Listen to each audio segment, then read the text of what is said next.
Welcome, everybody. Thank you for joining us today. Who doesn't want to go to the south of France? One. Well, I would love to. And Barry and his wife spent a month there, I believe in the spring. Is that right? In the fall. Okay. Recently, and is bringing this wonderful program to us today. I think most of you know Barry Pell. He is a world traveler and photojournalist and just one of our favorite presenters. So sit back and enjoy. Thank you, Barry. Thank you, Sarah. It's great to be here, as always, one of my favorite places to present. Thank you all for attending.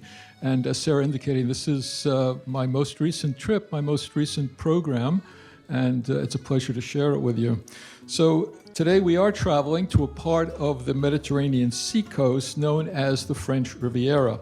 And it was actually the British upper class who came here in the early 19th century, and they were first attracted here. They came, of course, for the mild climate, for the clear skies, for the azure blue water, which the French call la Côte d'Azur. And this sunny sliver of land has been occupied way before the British arrived for over 3,000 years by many different rulers who left their mark on the landscape, on the architecture, the lifestyle, and of course, some wonderful food, which we partook of. The unique play of light in the region has also attracted a legion of artists, from Matisse to Picasso, for over a century. And within the stretch of coastline and also extending back a few miles inland are traditional villages that rise on hillsides and contain a wealth of incredibly beautiful architecture. There are walled castles, stately palaces, lavish mansions that are located on seaside cliffs and along labyrinthine, narrow, cobbled streets.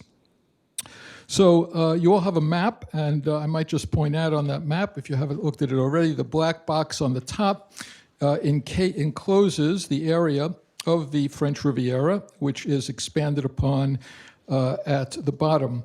And there's actually no official boundary for the French Riviera. Usually it's considered to extend from Saint-Tropez on the west to the town of Mentone near the Italian border on the easternmost part of southeastern France. And that's a distance of about 120 miles. The largest city, as shown on the map, is Nice, and that's where my wife and I used as our base. And we rented an apartment, and we lived there for an entire month. So in this program, I'll take you on a tour of this very tantalizing and sensuous region, discussing how and why it became the playground of the wealthy and the not so wealthy, and also a magnet for poets and painters who were drawn to the very unique light of the Riviera, and a place whose native and foreign residents seemed to us genuinely delighted to live.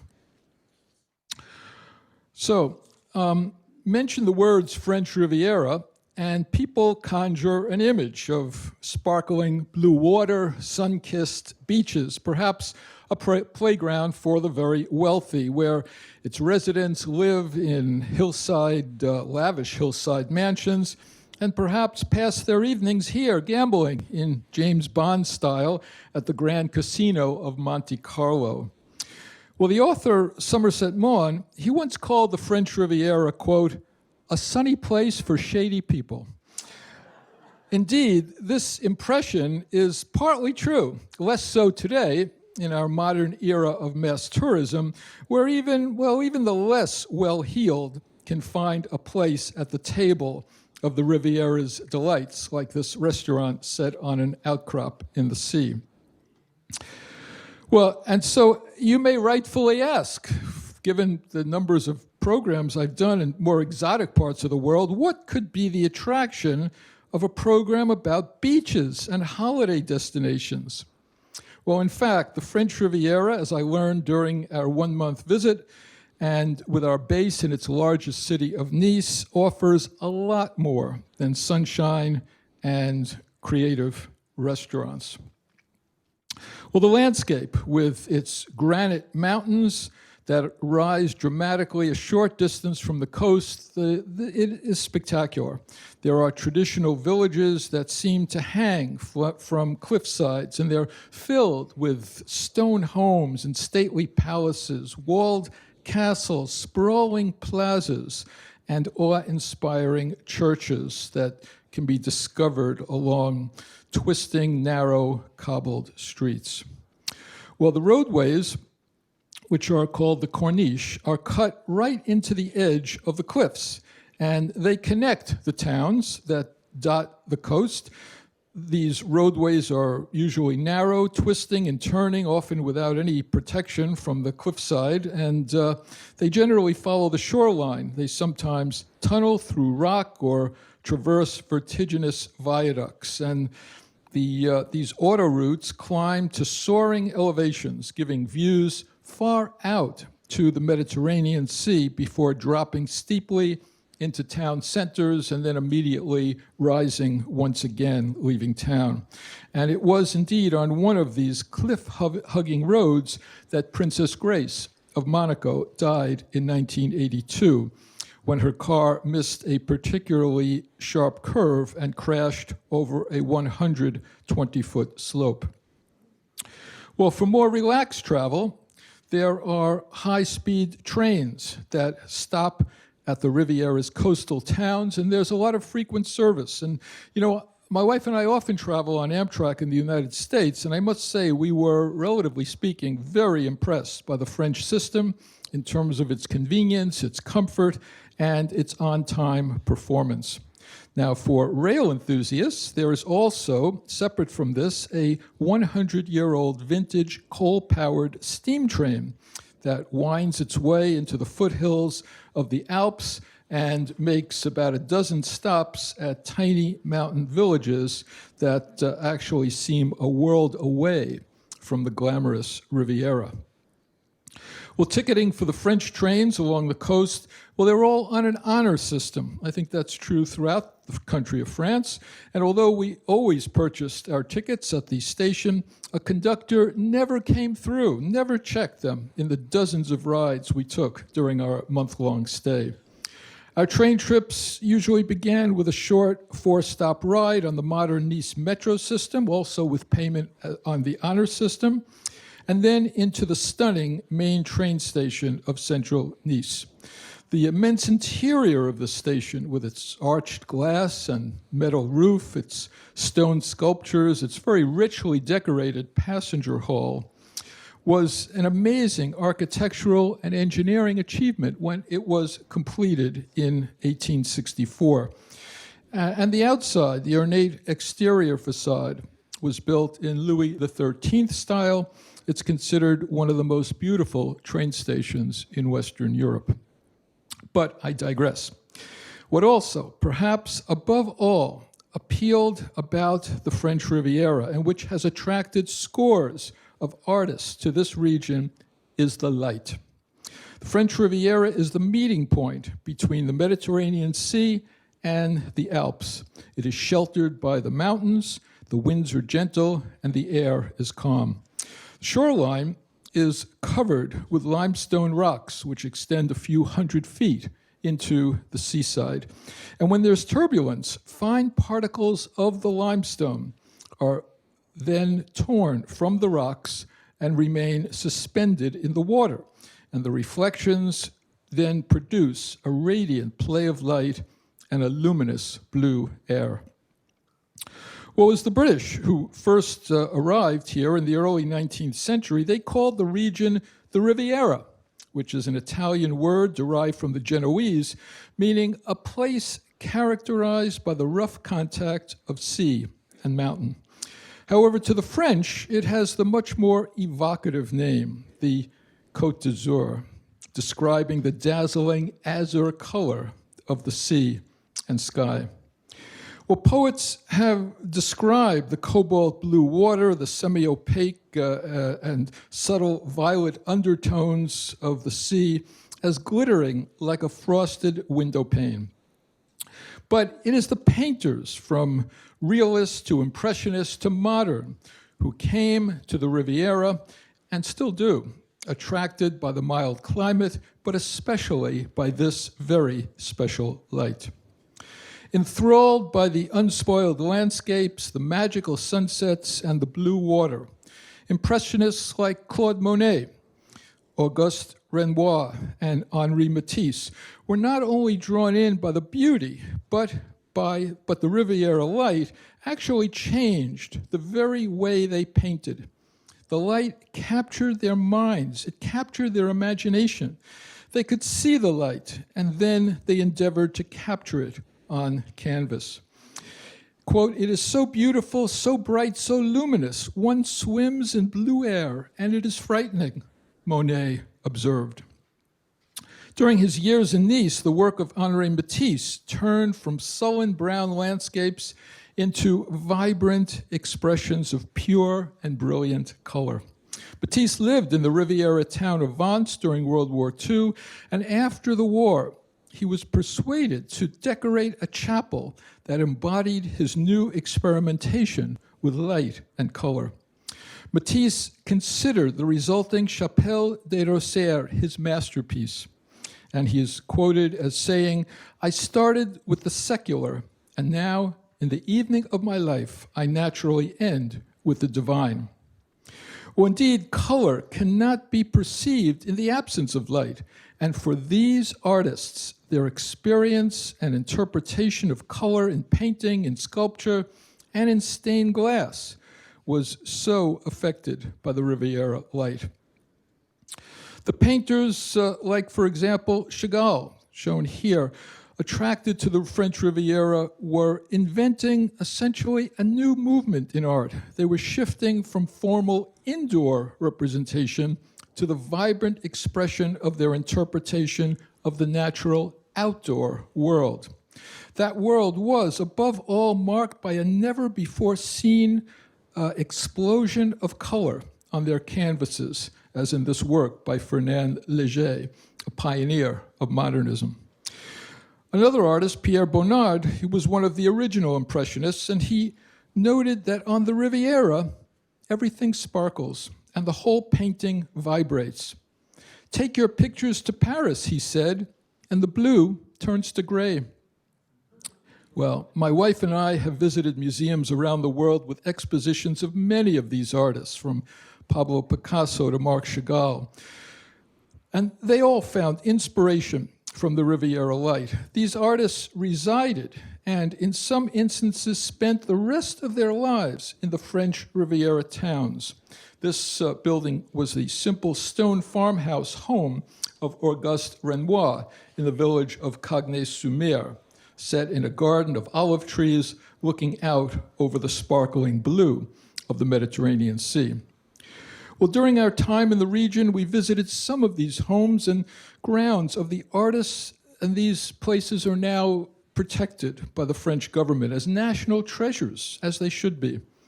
Although we were familiar with their artwork from descriptions on well-curated museum walls in foreign cities, actually traveling to their villages, walking through the homes and workshops where they created their masterpieces, seeing how they lived, revealed to us a much deeper and more personal understanding of how the Riviera region and its surroundings inspired their work.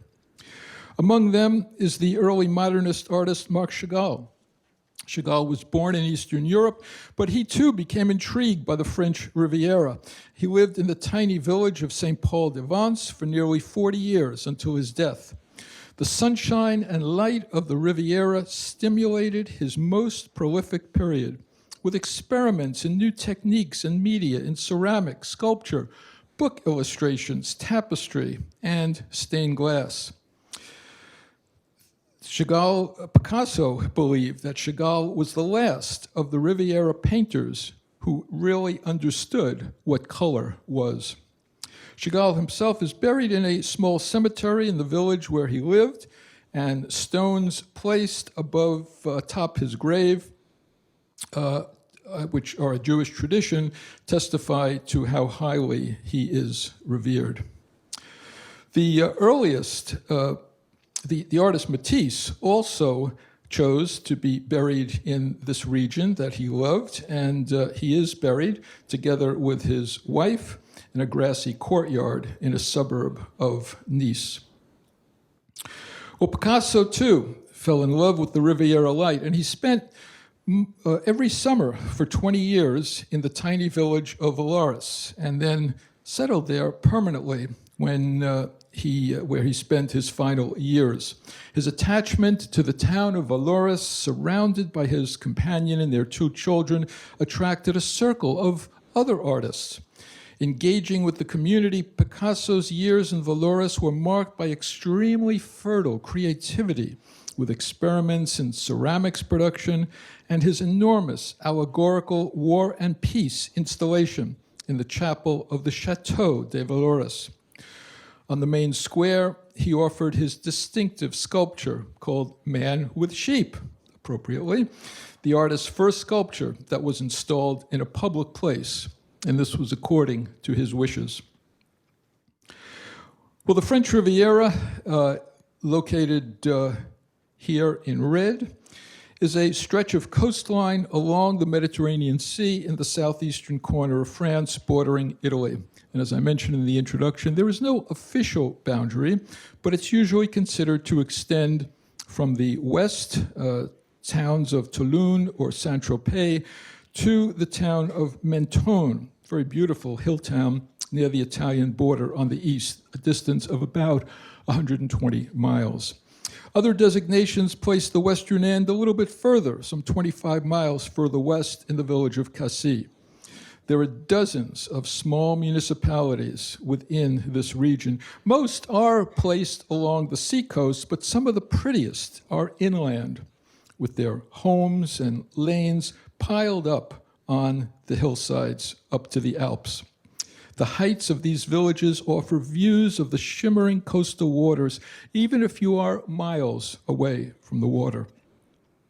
French Riviera towns are located nearly entirely in the 2 French administrative departments, or provinces, of Var and Alpes-Maritimes.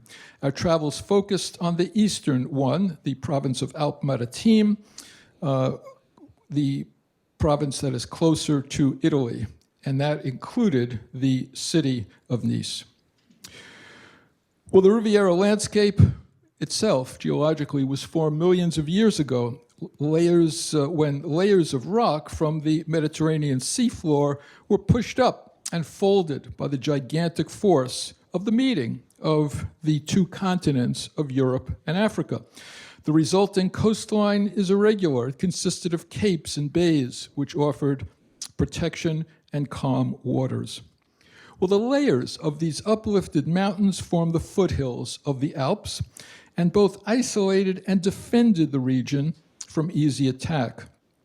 The abundant rainfall, the plentiful sunshine, the mild year-round temperature created the perfect conditions for agriculture and a long growing season. With such a favorable landscape and climate, it's not surprising that the region began to attract human habitation dating back 1 million years.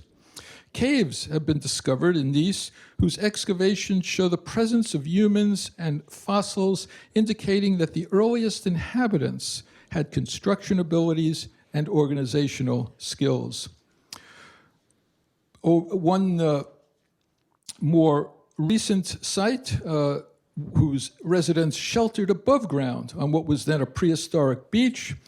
They sheltered in tent structures, believed to look similar to this, was discovered during the construction of a modern apartment building right in downtown Nice. The unearthed objects found here date to nearly 400,000 BCE, and the remains reveal some of the earliest domestication of fire in Europe. Moving through history up to modern times, the Riviera, with its favorable location and climate conditions, protected seaports for fishing and trade, and cascading hillsides were ideal for crops such as olives and wine grapes. It was settled and ruled by the Greeks and then by the Romans, and Roman towns and monuments were then built along the Riviera. The ruins of many of them still survive, such as the stone amphitheater and baths at Simiez a suburb not far from the center of Nice. And then, following the Romans, the spread of Christianity brought the first cathedrals to Riviera towns beginning in the 4th century. Today, nearly every village and town has a centrally located stone church on a main square or located at the highest point, reached by an endless series of winding stone stairways. The Romanesque style bell tower can typically be seen prominently reaching high above the town skyline. Well, the iconic style of the church interiors is characterized by ornate decoration. There are some magnificent pipe organs and colorful stained glass windows. All of them, of course, are enhanced. Once again, I return to the unique Riviera light. Churchyard cemeteries are filled with carved headstones and statuary that are, unsurprisingly, works of art in themselves. Well, until the end of the 18th century, the remote Riviera was known mostly for fishing, for olive groves, and the production of flowers like these orange blossoms that were used to make perfumes. And then tourists discovered this enchanted coastline. The British upper class made the region a fashionable health resort. Doctors prescribed the Riviera's climate to cure a variety of diseases, including tuberculosis. The center of this attraction was Nice, which was initially disparaged as, quote, a colony of pale and listless English women and sons of nobility near death. Well, the French Riviera, though, soon became the favored destination for European royalty. The railway, as I mentioned, the Nice Railway, was extended by 1864, and that ushered in the construction of some grand hotels like the Negresco and the Hotel Regina, now an apartment building. Guests included such notables as Queen Victoria, as well as Russian czars and European kings. The Prince of Monaco built a casino to attract wealthy visitors. He called it a health spa to avoid criticism by the church. Well, Queen Victoria, it is said, was so disgusted by casinos that she closed the drapes of her train window when she passed Monte Carlo. Affluent American industrialists and famous authors came too, buying up the paintings of the newly arrived artists who were attracted. They were attracted, of course, to the Riviera light, to the climate, to the food, and perhaps also to the money that was now focused here.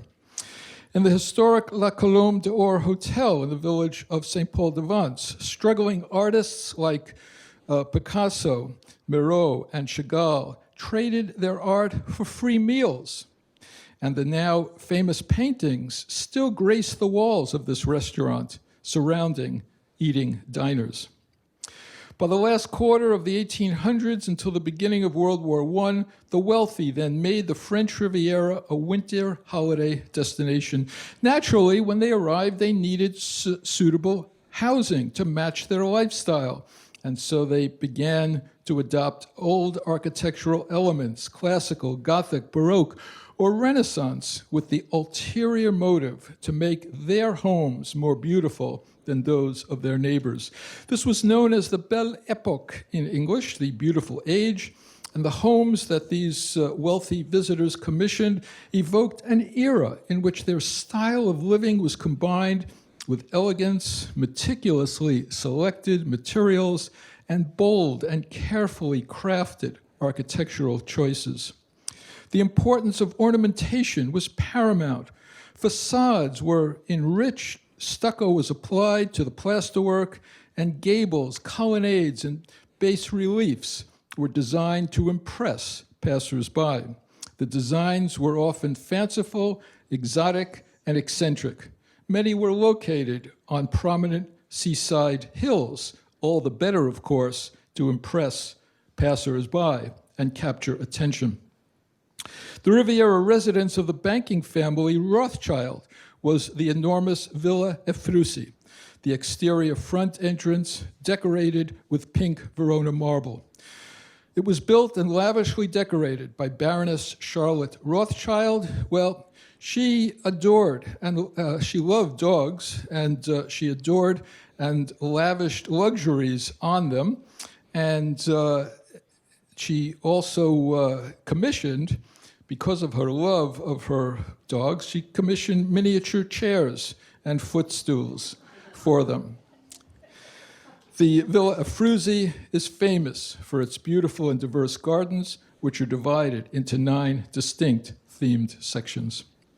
Another of these sumptuous homes is the Villa Kerlios, whose owner's passion, his passion was ancient Greece, and so he translated that design using marble and mosaics and furnishings designed to immerse you in the Greek islands of the 5th century BCE. Many of these homes are now in public domain or have been converted into hotels, condominiums, and museums. Well, the eastern province of Alpes-Maritimes contained the most well-known of these Riviera places, including the movie festival town Cannes, Antibes, with Europe's largest marina, the perfume center in Grasse, and the municipality of Monaco. Halfway along the coast is Nice, the largest city with over 1 million residents in its urban area. Well, Nice, succinctly put, is a gem with its compact old town of serpentine streets and alleys filled with homes, shops, and churches. Its historic seafront architecture, its colorful port, its engaging museums and galleries, of course, its French bakeries and international restaurants. Not to mention, well, yes, there are some enticing beaches. My wife and I managed to spend a couple of hours on a few days checking out as well. Well, the city of Nice was founded in 350 BCE by Greek colonists who named it Nicaea, meaning victory in Greek, commemorating the defeat of a neighboring colony. The ruins of an ancient castle built to defend the city still stand atop a 300-foot high hill that looms over the ancient city. Through the centuries, control of Nice and nearby lands changed hands frequently, from the Romans to the Italians, who called the city Nisa, to the French and back to the Italians, until ultimately being annexed by France in the mid-1800s. Well, the Italian heritage of Nice and the Riviera villages to the east, right up to the Italian border, though, is still very much an influence on daily life. While the area is predominantly French-speaking, there are still remnants of Italian dialect that can be heard, especially by older generations, and some street signs are in both Italian and French. Buildings display many Italian architectural styles, and local surnames have Italian origins. But it is in the food, of course, that there is the most noticeable Italian influence. The cuisine is lighter and healthier, more oil and less cream than in France's culinary capital, Paris. There's an emphasis on pasta and risotto. Proximity to the sea and historic ties to Italy are clear in the region's dishes. Dining in outdoor restaurants is a big part of daily life along the Riviera. There were about a dozen restaurants, just a few minutes' walk from our apartment, and they were all full every night of the week. The service was exceptional, despite lacking the custom to tip. Food quality is a priority. You can taste the freshness because there are huge farmers markets in Nice where ingredients are purchased daily. Well, visiting the cheese market, I began to appreciate the famous saying by Charles de Gaulle, who quipped, quote, "How can anyone govern a nation that has 246 different kinds of cheese?" Well, in actuality, he underestimated by a wide margin. And it is from Nice that we have the Niçoise salad. Dating to the early 19th century, this dish originated as a household catch-all when poor families would mix together whatever was left over from their pantry or available in their garden. Today, the Niçoise salad can be found on nearly every Riviera restaurant menu. It contains lots of ripe tomatoes, tuna, anchovies, a hard-boiled egg, and olives. There are many variations on these ingredients, which frequently prompts debates on what qualifies as a correct salade niçoise. Nice also benefited from the invasion of British and European aristocracy during the Belle Epoque period. In addition to eclectic chateaux and villas lining the nearby hillsides, opulent hotels were constructed along the seafront, and a grand opera house was built in the Old Town as an alternative to the devilish gambling houses. On a prominent hill just outside of the city, the Nice Astronomical Observatory, designed in part by Gustave Eiffel, became known for the elegance of its building and the state-of-the-art telescope operating on a rotating platform. Well, beginning in the mid-19th century, Russian nobility also visited Nice in the French Riviera, following the fashion established by the English upper class and nobility. The association between Russians and the French Riviera continues to this day. To serve the growing Russian community and as a memorial to the Tsar's son who died while staying in Nice, an enormous Eastern Orthodox cathedral was built, claimed to be the finest outside of Russia. Of course, the aristocracy also needed a place to stroll and to show off their latest fashions. The Promenade des Anglais, the walkway of the English, was built adjacent to the curving seafront looking out to the Bay of Angels, as it is known today. And today, this 4-mile-long promenade is a favorite of Niçois residents and visitors alike. At one end of the promenade, an archway and statue of President Woodrow Wilson is dedicated to America's assistance to France during World War I. Now, when Germany invaded France in 1940, Nice was in the unoccupied zone. It became a safe haven for Jewish refugees who had fled to the south, hoping to stay out of the Nazis' reach. This all changed, though, in 1943, when Italy, who had been controlling the south, surrendered, and then the Germans moved into Nice. One of Nice's most beautiful Belle Epoque hotels, the Excelsior, shown here, became the Nazi headquarters. Jews were rounded up, held in this hotel, which is only a block from the train station, and where they were then sent on rail cars to the death camps. A bronze plaque across the street from the hotel bears witness to the sufferings of so many Jews who had thought that Nice was a safe place for themselves and their families. About 3,000 French Jews from Nice perished during the war. There is a Jewish cemetery on the Castle Hill above the town where during the German occupation, headstones were hidden for their protection.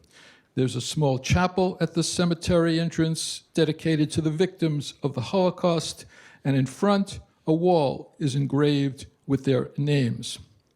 We encountered other memorials to the Holocaust in smaller Riviera towns along the coast.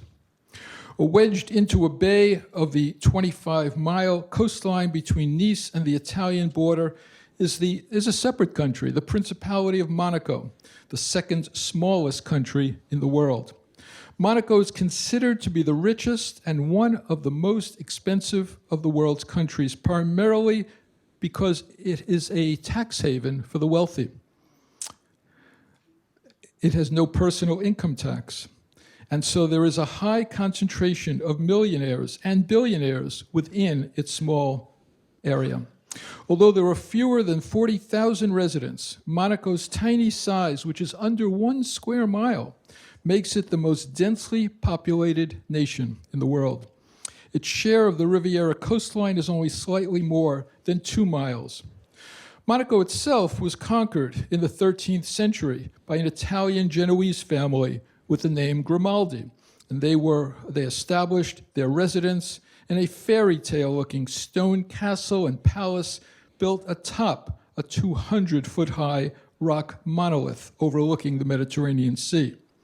Except for some periods when Monaco came under direct control by France or by Italy, the Grimaldi family descendants have continued to rule this area as a limited monarchy. Prince Albert II is the current head of state. Although France is responsible for Monaco's defense, the military still stages a kind of fancy changing of the guard on the palace patio every day. Well, my wife and I found Monaco to be the least impressive, the least attractive of the places we visited along the French Riviera. The grounds of the Prince's Palace clearly have been invested with some beautifully designed, very tasteful gardens and sculptures, as well as a world-class oceanographic museum. But, with apologies to the Prince, we found the rest of the Principality far below the royal land to be a hodgepodge of majestic villas of the Belle Epoque age with their florid turrets and pinnacles dwarfed and squeezed tightly against soaring modern skyscrapers of every garish design. And in the harbor, equally packed in super yachts containing living spaces larger than most average-sized homes. It's an understatement to say that material consumption in Monaco is blatantly conspicuous. Nearly 1/3 of residents are millionaires, and the cost of real estate averages $6,000 per square foot. As a playground for the rich, the Principality is home to the Monte Carlo Casino and hosts the annual Monaco Grand Prix auto race. However, tarnishing its reputation, Monaco is also a global hub of illegal money laundering. The marriage of Hollywood actress Grace Kelly to the then ruler Prince Rainier III in 1956 brought this tiny country to the attention of the world. Well, in contrast, and to complete this presentation with much more inviting places, I think, along the French Riviera, I'd like to touch on a few of the stunning villages that dot this landscape. Foremost is a place called Ise, accessed by the most dramatic of the Corniche roads, shown here, and capping a 1,400-foot hilltop high above the Mediterranean Sea. Above the village's red-roof tiled homes are the ruins of a 12th century castle and a garden of hundreds of prickly cactus, and other exotic plants. Climbing multiple stairways to the top through the maze of cacti rewards you with a 360-degree view out to the sea. Also appealing is the tiny hilltop village of Biot, famous for its ceramics and glass blowing, as well as some creative door knockers like this one, which actually sports a ring on her finger. Biot was founded in medieval times, and the old village is depicted on this ceramic tiled map in the town square. Now, about 10 miles inland from the coast, the town of Grasse is the world's capital of perfume. The town's climate, which is warm and sufficiently inland to be sheltered from the sea air, is conducive to growing fields of flowers from which new scents are extracted and manufactured. The perfume industry began in the Middle Ages, when leather tanners were looking for ways to improve leather's bad smell, something that did not please the glove-wearing nobility. A bronze statue of a perfume seller covered in bottles of fragrance represents the origins of this trade. Many professional noses, as they are called, are trained in Grasse with the ability to distinguish over 2,000 varieties of perfume scent. The three largest perfumeries, Gallimard, Molinard, and Fragonard, directly or indirectly employ nearly 1/4 of the town's population. Certainly, I cannot end our visit without mention of the world-famous town of Cannes. Another playground for the rich, but without the over-the-top ostentation of Monaco. Cannes offers the usual selection of exquisitely designed hotels and, for a change, stretches of sandy rather than the typical rocky beach. But its claim to worldwide fame is the International Film Festival, which was founded in 1946. The origin of this festival is attributed to the French desire to compete with the only other film festival at the time, which was in Venice. Also, in more recent competition with the American Oscars, Cannes has adopted some of the trappings of Hollywood's film festival, including the lengthy red carpets to promenade into the huge palace of festivals, cement handprints and signatures of the stars in front of their buildings, and even they installed a Cannes sign on a nearby hillside to emulate the prestige of the Hollywood sign. Well, in summary, the French Riviera, the Côte d'Azur, has a landscape nestled between the sea and the mountains that tantalizes the senses. With its luminous light, it evokes thousands of tastes and smells. In addition to appreciating the area's attractions, though, living in Nice for an entire month allowed us to experience the people, to observe and meet native and foreign residents alike, who seemed genuinely delighted to be living there, what the French would call a joie de vivre. In our many outings, we noticed that people were unfailingly polite in crowds and public transport. They never forgot to apologize if they inadvertently lightly brushed against someone else. We observed parents giving undivided and caring attention to their babies and young children, often accompanied by the nodding approval of nearby strangers. Well, finally, I'd like to note that the Riviera region is home to over 150 different nationalities, some newly arrived from North and West Africa. They have different clothing traditions. They practice different religions. And while I can't claim that Riviera society accepts all of these new immigrants equally, we observed a universal level of consideration and respect for these groups. And certainly, I think it is the contribution of these immigrants, in part, that makes Nice and the French Riviera great. Thank you very much.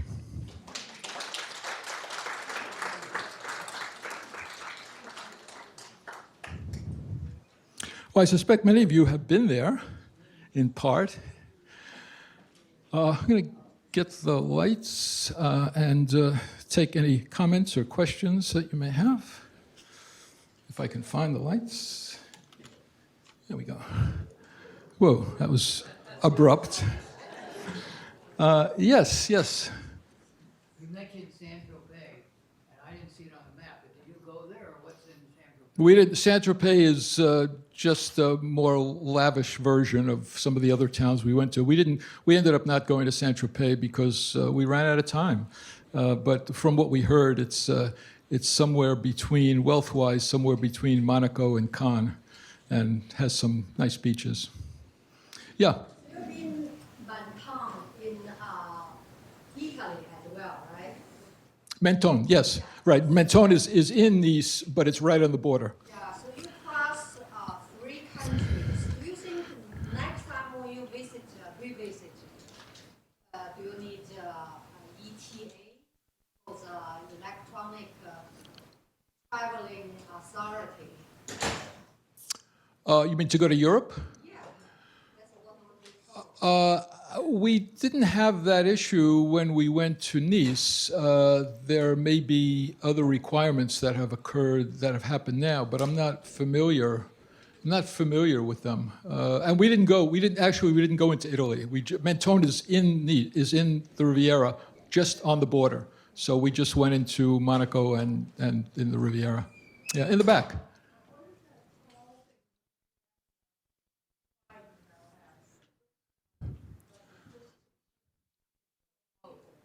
No, it's a boat. The question is she is asking from way in the back, asking what that mast is reaching up into the sky, and that's the mast it's the sail of a boat that's on the water. Yeah.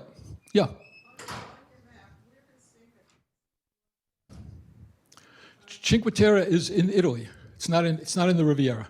Cinque Terre is the 5 famous towns of Italy on the west coast. Yeah. Yeah, so the question is, we stayed in Nice as our base. Oh, did we consider staying in one of the smaller villages? We actually did an overnight in one of those villages, which was very pleasant because then we didn't have to rush home. But in fact, one of the wonderful things about visiting this region is that the towns and all the destinations we had were very, very comfortable 30-minute or 40-minute train ride from Nice. Nice was so centrally located that we didn't have to go to the trouble of staying overnight. Obviously, it's pleasant to stay in one of the small towns, and we did that, as I say, on one of the evenings. But basically, we were able to get everywhere we wanted, either by train or by bus, just on a very comfortable day trip. The trains run frequently, and as I say, they do not take very long. They run speedily as well. Very impressive. We booked our accommodations through Airbnb. Yeah. Mm-hmm. The trains easily to just show up. They have a very simple way to buy a ticket, and a very, very user-friendly system. What's that? No, we flew into London, and then we flew from London down to Nice directly. Yes. How did you find the beaches, and what was the temperature of the water? Yeah, so the question has to do with the beaches. A lot of the beaches, you would think the French Riviera has a great reputation for beaches. A lot of the beaches are stony and rocky and not what many of us in the States are accustomed to for fine sand beaches. The exception was Cannes, which did have a sand beach, but many of them were quite rocky. There are private areas of beaches where you have to pay to go on the beach, and then there are public areas as well. The other thing is that a lot of times the beachfront, especially in Nice, would fall off from the coastline very, very steeply. And it was actually hard there weren't strong waves, but it was sometimes difficult to get down into the water. And so they would install rope lines that you can hold on and let yourself gently walk down into the water itself. Oh, and the temperature of the water, it was perfect. It was really perfect. It was just excellent. Not uncomfortably warm as bath water, but yes, yeah. Yes. What's the season of the year? What's the temperature of the weather like? Yeah, we went in August and September, and we had just about perfect weather. It was hardly a day in the 31 days we were there, hardly a day that it rained. There were some cloudy days, but by and large, it was perfect. 60s, maybe 50s overnight. Actually, in the beginning, it was quite warm because it was still August and it was up into the 80s during the day. But then it did cool off after that. My wife and I are going to Provence. Provence isn't, of course, the same thing. But what do you think? Provence at the end of September, it would be a little cooler, but I think still very, very comfortable. I think it'll be, it's not going to be cold, but I think it'll be very comfortable. Yes. Statue of Garibaldi. And I'm wondering, what was the changeover time-wise between Italy controlling that area and France? Well, Italy controlled right up until the mid-1800s. And that was a time when Italy was being reunified by Garibaldi. And it was right after that that France retook control of Nice. Yes? Yeah, question about speaking French. Certainly it was very useful. I do speak French. It was very useful to speak French there.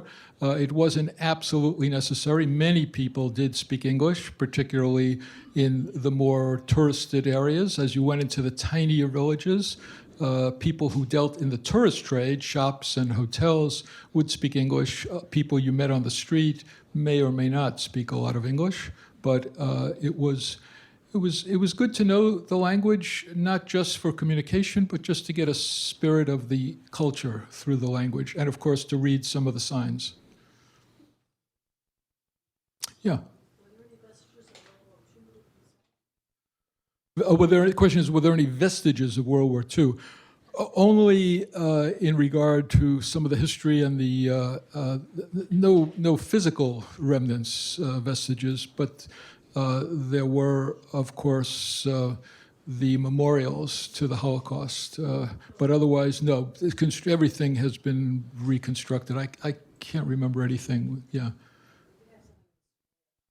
Oh, they had an exhibit on one of the squares because it happened to be also when we were there, I think it was the 80th anniversary of the liberation of Nice by the Americans in 2024.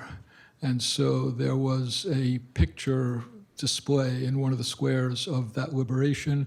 And there was also a small ceremony along the Corniche where they brought in some American tanks, World War II era tanks, to kind of impress people or show what had existed back then. Yeah. Yes. You saw the one slide that is Opera House, is that right? Uh-huh. Is that in Monte Carlo? No, in Monte Carlo is the casino. Is the casino. But there's one opera house also in that area. There is a new opera house in Monaco, a new performance center, but the old opera house that I showed you in the photo was on the just off the Corniche, off the main strip along the water in downtown Nice. That was the first one that was built before the Monaco one was built. I remember there's one in Monaco related to Grace Kelly. Could very well be. Yeah. Barry, talk about the meals that you had there. Oh, the meals. Yeah, so a question about the food. The food, as I alluded to in the program, was wonderful because it did reflect a dominance of Mediterranean cuisine. So it wasn't as heavy as the French cuisine you would get, say, in Paris. There weren't a lot of creams and such. It was a lot of oils, and there were pastas, there were risottos, and the restaurants were plentiful. It seemed to us that nobody cooked. Everybody was out every day of the week, and they were all filling the restaurants up. The dinner hour was typically a little bit later, but not all that late, 8, 9 o'clock, and the prices were very, very reasonable. Also, because the prices always include tax and typically don't require a tip. So the price of meals was extremely reasonable. Portions were very adequate. Was it difficult to get tables and everything? No, it wasn't difficult at all. There were a few of the smaller. So there's some large restaurants that were on the main square that were just outside of our apartment. And those we could just show up and be seated pretty quickly. There were some more desirable or more prestigious restaurants that were either smaller or in exotic locations. Like, for example, the restaurant I showed you that was situated on a rock. That was a popular draw, understandably. And that required making a reservation about a week in advance or so. Yeah, that was a great experience. And a lot of, yeah, of course, right, in terms of the food, a lot of fish being on the water, which was great. We went on a ferry to there's a small island that is off the coast of Cannes where there's a monastery, a very old monastery, so we went on that. But other than that, I think that was it for ferries. Yeah, we didn't need to.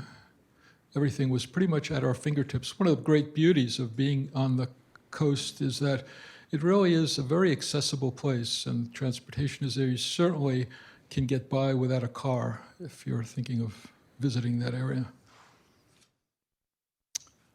Yes? Good idea to wear beach shoes. Absolutely. I would second that. Third it. Yeah, they have a different attitude toward pets. You can bring your pets, certainly if you're at an outdoor table, and even for some indoor tables, people would bring their small dogs into the restaurant outside. It's kind of a French tradition, I guess. Yeah. Yeah. I gather you didn't go into the casino. Were there any casinos in France? Was it legal to gamble in France, or that's why not legal, so that's why I have to go to Monaco? Yeah, we didn't see any question about casinos. We didn't see any casinos in France. I think people go to Monaco, and yes, you're right. I didn't bring the right clothing to go into the casino. Actually, I didn't have my, yeah, right. Actually, we were on a cruise that stopped there, and we were supposed to bring clothing in there, and they let us in there without the proper. Uh-huh. Yeah, I guess they do make some exceptions for their dress code, but perhaps the cruise organizers made a... Yeah, yeah. If you like gambling, it is. Yeah, yeah. Right. Sure. Oh, I think you just have to. You certainly can't wear shorts. You have to wear proper shoes. You have to wear probably a suit and tie, or a jacket and tie. For men, yeah. You have to be dressed a little bit more upscale than the average tourist. They don't want the rabble in there. Yeah. All right. Well, I thank you all very much. And we'll see you next time.